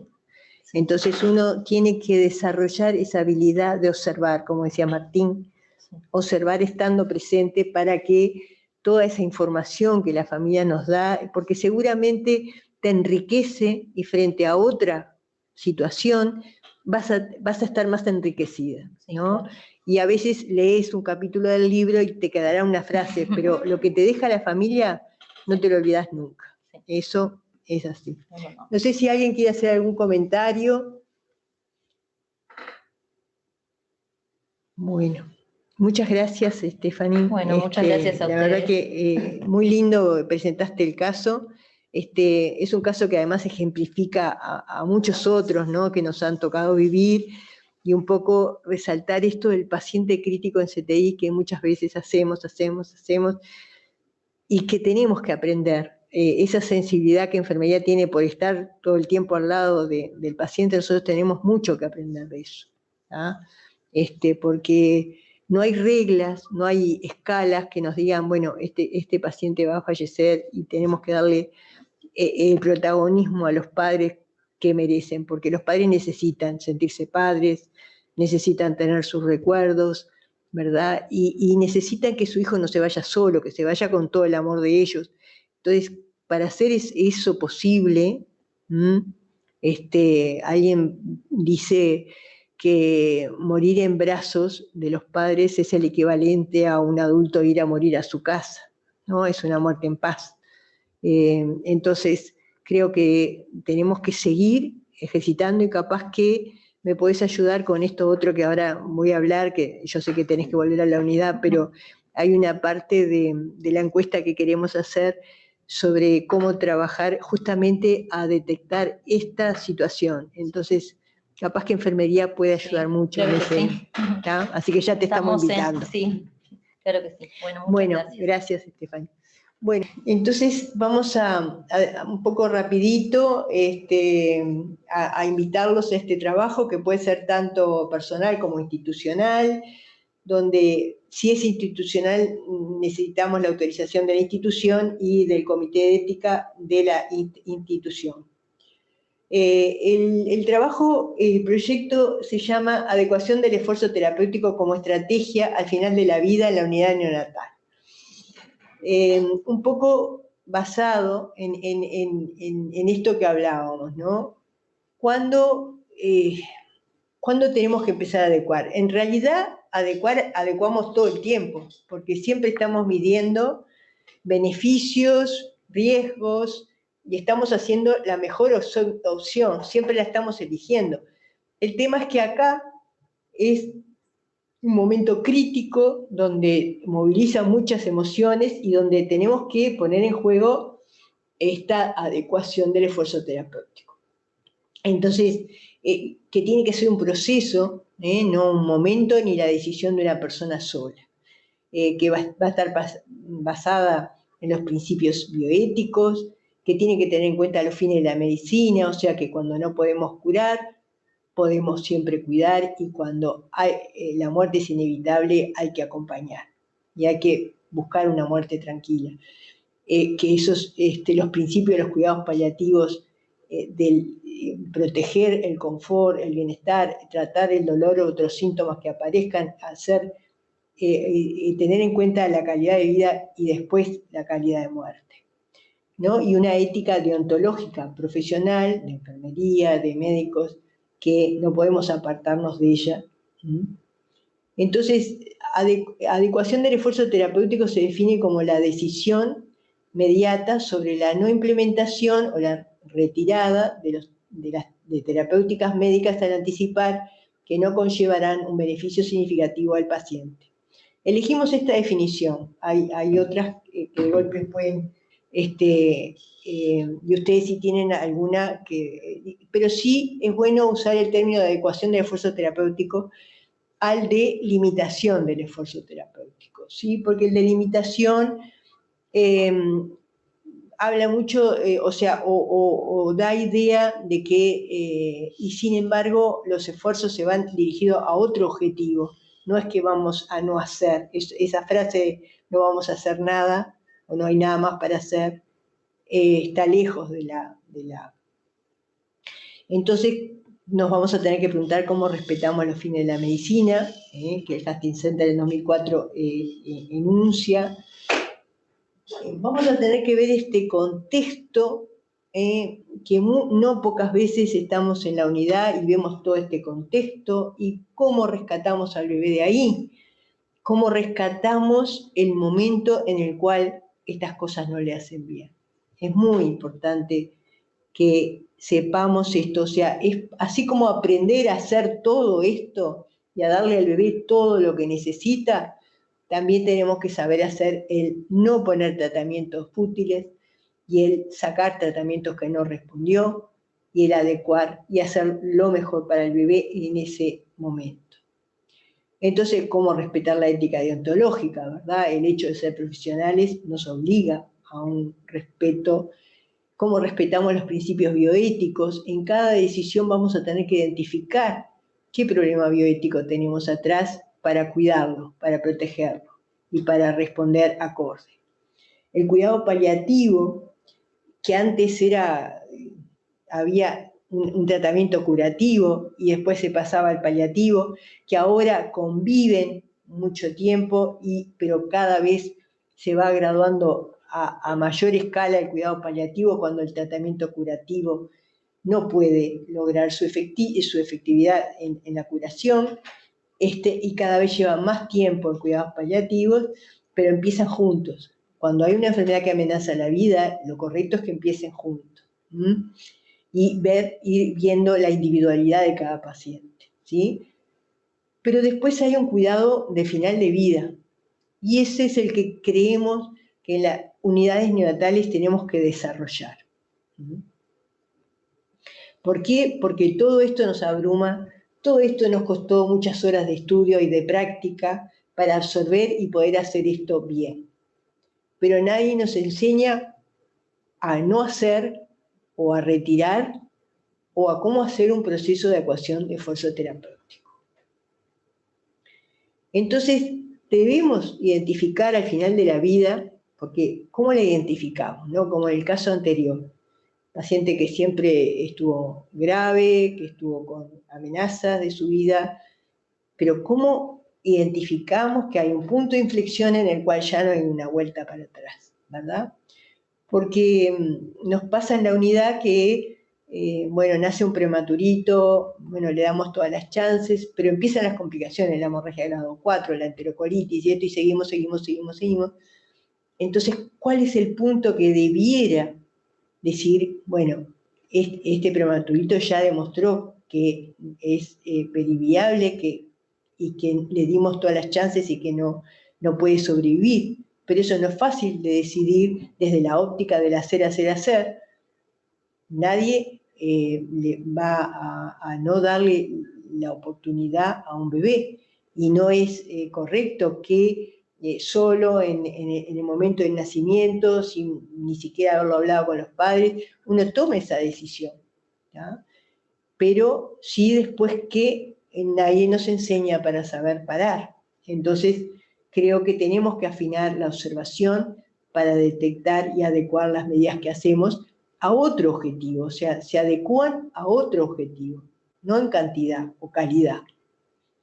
Entonces, los principios bioéticos, el respeto a la autonomía, acá tenemos un paciente muy particular, un paciente que no puede expresar su autonomía y que depende de sus representantes legales o tutores, que son los padres, pero tenemos una obligación con el mejor interés del paciente. O sea, ¿qué es lo correcto hacer con este paciente? Porque los papás no pueden pedirme que le haga daño, por más que ellos sean su representante, tengan la patria potestad, etcétera, etcétera. Hay un paciente acá que defender, ¿sí? Nosotros consideramos que los padres son los principales defensores, pero también los médicos tenemos que saber defender el mejor interés del paciente. Entonces, la beneficencia es lo que siempre tenemos que mantener hasta el final. No hacer daño en ningún momento, ni siquiera en la etapa final. No podemos hacer daño. El acceso a estos cuidados, que sea igual en todos los casos, pero sobre todo mantengamos la beneficencia hasta el final. Y los principios de los cuidados paliativos, que no los voy a nombrar porque ustedes lo saben muy bien, los cuidados paliativos hoy en día son un derecho del paciente, y en toda enfermedad que amenaza su vida y de la familia.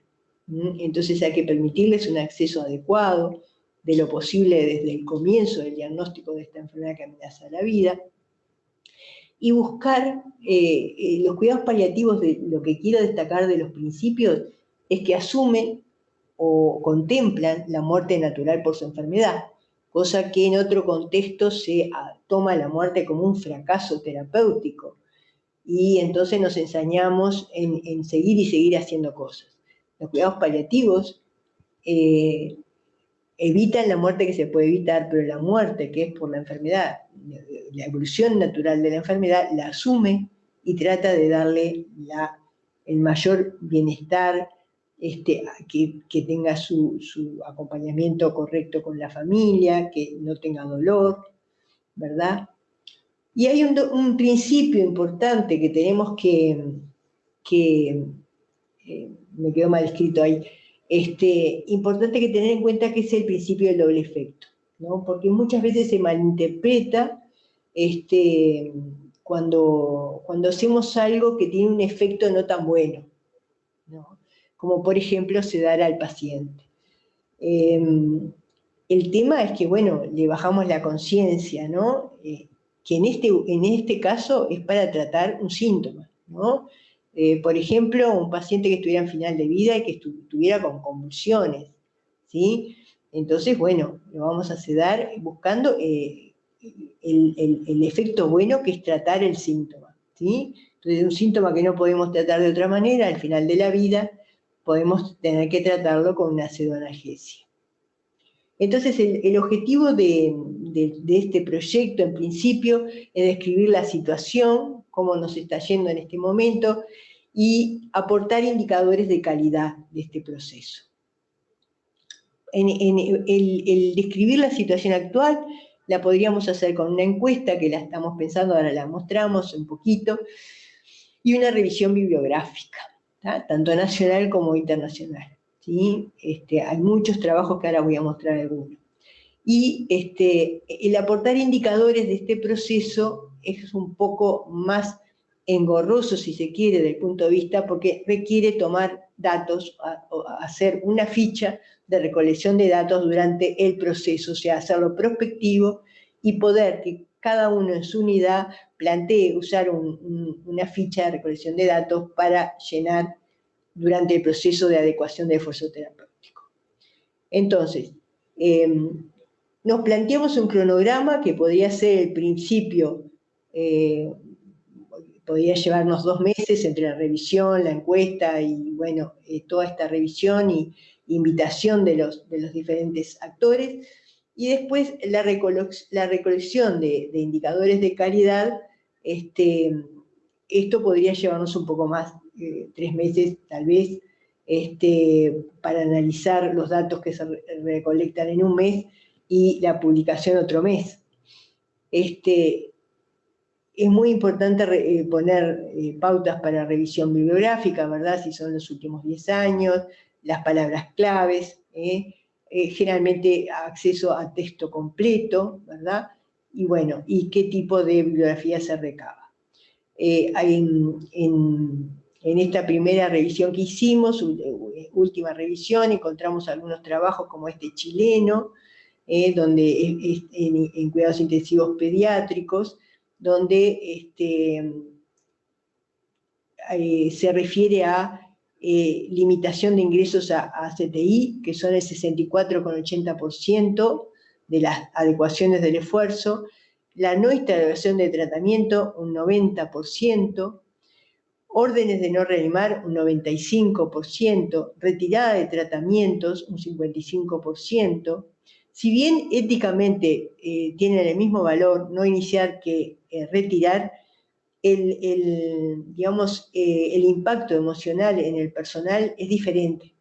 Y por eso se ve que hay dificultades con la toma de no iniciar o retirar, ¿tá? Y otras medidas, 7,2%. Bueno, este es un trabajo interesante.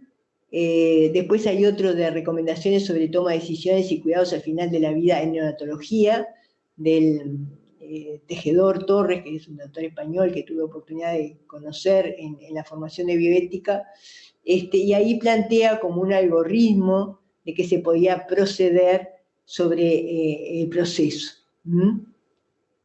Después hay de CIBEN, en esa página que les pongo ahí, tienen acceso, por si no la conocen, a los cuidados al final de la vida en neonatología, ¿verdad? Que ahí la pueden pasar página por página y rever.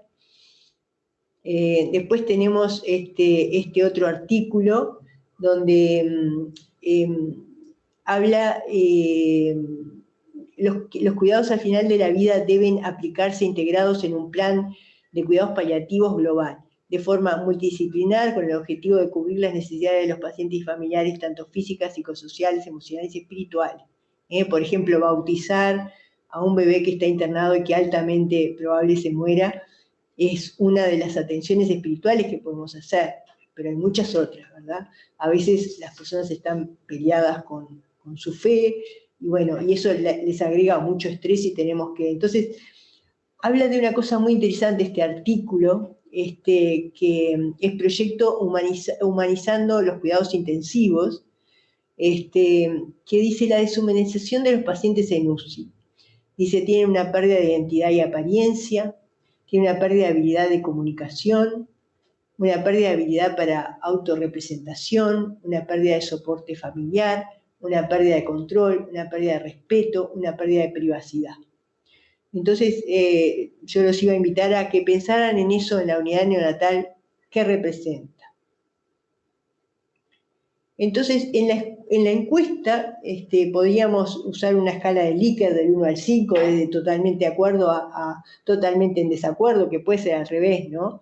El 1 ser totalmente desacuerdo, capaz que es más fácil, y al revés.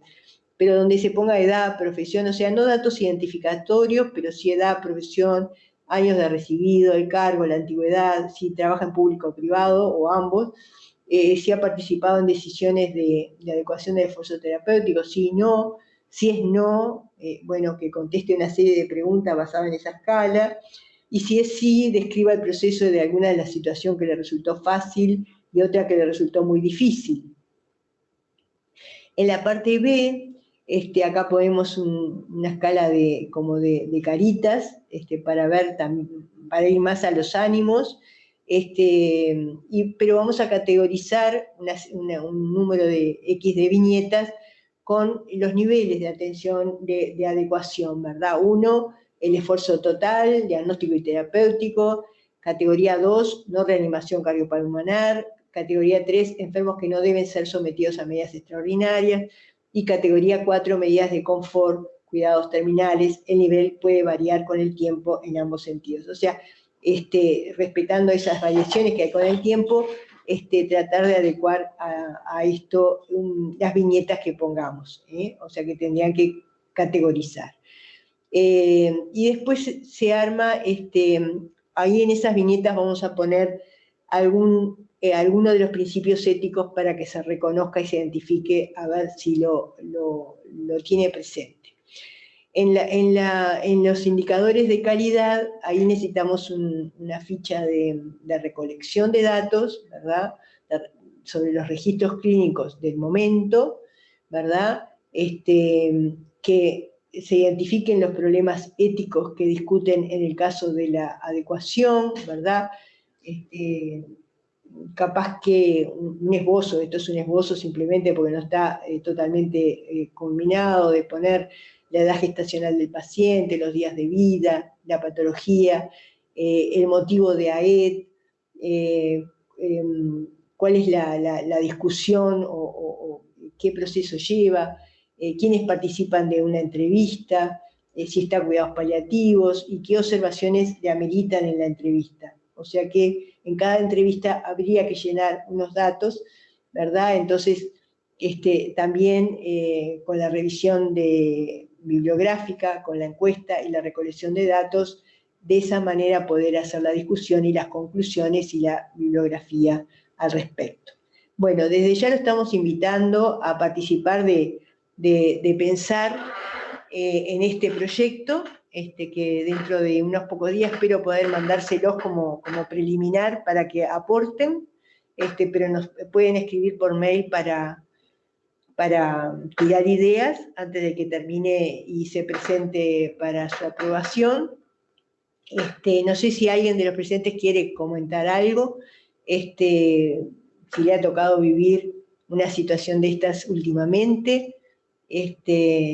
De todas maneras, yo creo que es muy enriquecedor pensarlo como una estrategia al final de la vida, ¿verdad? Porque creo que lo peor del final de la vida es que a veces mentalmente nos desarma. O sea, no tenemos todo lo curativo, no vamos a hacer todo lo curativo, entonces, ¿qué es lo que tenemos que hacer? ¿Sí? ¿Cómo pasamos? Hemos tenido últimamente algunas situaciones de adecuación de donde se pudieron ir retirando un final muy distinto al que comentamos hoy, sino que lo podíamos ver otro día, donde se fueron retirando los tratamientos, todos los tratamientos que tenían instaurados porque no eran efectivos. Alejandra, no sé si querés comentar algo. No te escucho. Ahora te escucho. Hola, ahora sí, Ahora sí. estoy en la casa de mi madre llena de gente, por eso es que estaba mutada. Bueno, muy interesante todo, ¿no? Quedé impresionada y bueno, muchas cosas y mi madre también. Mi madre hizo un comentario que me encantó, cómo hay tanta bondad escondida. Y bueno, eso me dejó pensando también. Hola. Bien. Me encantó esto de lo de la encuesta y de ir todos trabajando en cuanto a estándares de calidad y pensar en la adecuación del esfuerzo terapéutico, tanto en el CTI, que bueno, yo trabajo en el CTI de Salto, o en la neonatología, me parece que eso es fundamental, por el niño, por su familia y por nosotros, ¿no? Porque a veces el ensañamiento y eso nos hace tanto daño a todos. Y esos recuerdos pesan mucho en nuestra memoria, ¿no? Y en nuestro accionar. Bueno, y con respecto a momentos vividos, bueno, fueron muchos, ¿no? Pero es fundamental lo que comentaba, ¿no? El morir en brazos, que los padres estén presentes en la reanimación, que el bebé nos importe, que los padres sientan que el niño, que el recién nacido prematuro, que pesa unos pocos gramos, es importante para nosotros, ¿no? Y que nosotros lo vemos como una persona que en ese momento está sufriendo, ¿no? Y que queremos ayudar. Bueno, me tomaste por sorpresa porque no pensaba hablar. Un beso. Muchas gracias, porque la verdad que nos encanta que haya un feedback con los que están presentes. Igual queda grabado, así que los demás lo van a poder escuchar, por eso es importante tratar de hacerlo lo mejor posible. Y bueno, creo que hoy se tocaron muchos temas muy movilizadores, y bueno, espero en unos días poderles mandar esto, que ustedes los pueden compartir en la institución que están para ver si les gusta la idea, para participar.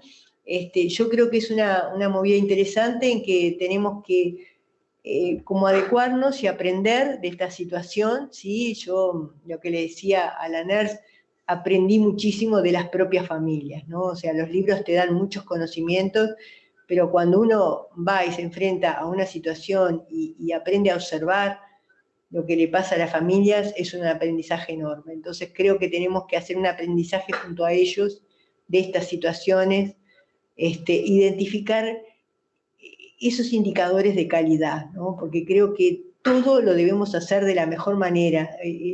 Debemos brindar lo mejor nuestro tanto para salvar a ese chiquititito como para dejarlo partir. O sea, todo tiene que ser de calidad. Entonces, ¿Puedo decir otra cosita más? Nosotros, sí. como tú sabes, Rita, nosotros tenemos 4 años y unos meses que funcionamos como unidad de cuidados paliativos pediátricos y tenemos poca o casi ninguna derivación de los cuidados paliativos neonatales. Si bien no estamos bien formados, pero bueno, yo soy neonatóloga y eso, pero tenemos un gran bache ahí. Y este año tuvimos 2 derivaciones y, como decís tú, fue muy movilizadoras, donde tuvimos que hacer adecuación del esfuerzo terapéutico en las 2 situaciones, y que en realidad, suena feo decirlo, pero fueron buenas situaciones, digámoslo. Lo pudimos trabajar bien con los padres y con todo el personal de salud, donde finalmente esas 2 chiquitas pudieron fallecer con dignidad o en paz, y la familia estar contenida, ¿no? Que bueno, que eso es un gran bache que tenemos acá en el interior, por lo menos en Salto. No sé si, yo vi que está la fonoaudióloga que ha participado en esto, si quiere comentar algo. María José está por ahí. Bueno, gracias. Hola, ¿qué tal? Sí, no, coincido con Ale. Preciosa toda la presentación, y esperamos poder participar como equipo de todo este planteo y de esta que planteaste, Rita, ahora al final. Así que esperamos el mail, porque el equipo, como equipo trabajamos lindo, y vamos a poder llevarlo a la práctica. Gracias. Bárbaro. Gracias a ustedes. Bueno, sí, esperamos mandarle el mail, esperamos recibir vuestras respuestas. Y bueno, seguiremos trabajando creo que el mes que viene nos toca jueves, la próxima, porque hay algún par de miércoles que no están disponibles, así que les aviso con tiempo la fecha para que ojalá se puedan conectar, ¿sí? Bueno, muchas gracias.